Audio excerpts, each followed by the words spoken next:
U.S. Senator Dan Sullivan has more than one reason to celebrate this weekend.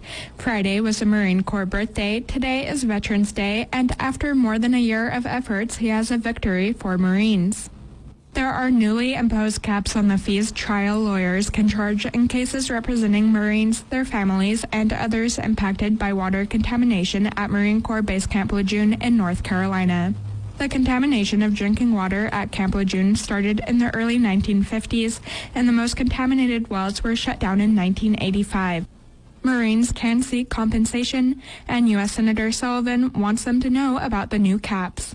What we're really trying to do is get the word out to Marines across the country, of course, in Alaska. If you apply for this benefit, which you deserve, right? There was no doubt the water was contaminated at Camp Lejeune, North Carolina for several years. But don't go to one of these law firms and, sign a contract that says the law firm will get 70%.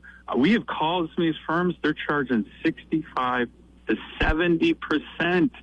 Contingency fee. That is so wrong. It is so unjust.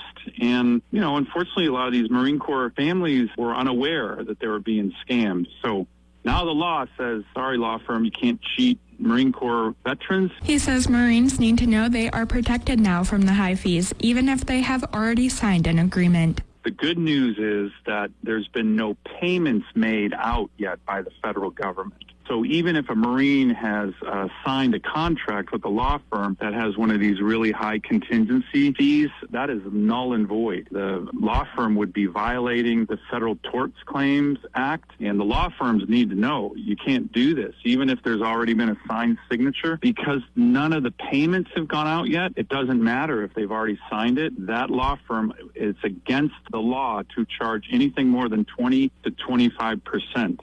The Attorney General of the United States has said that a law firm charging more than a 25 contingency fee will be in violation of civil and even criminal statute. Senator Sullivan pressed the issue with U.S. Attorney General Merrick Garland 2 weeks prior to the announcement of caps by the Department of Justice.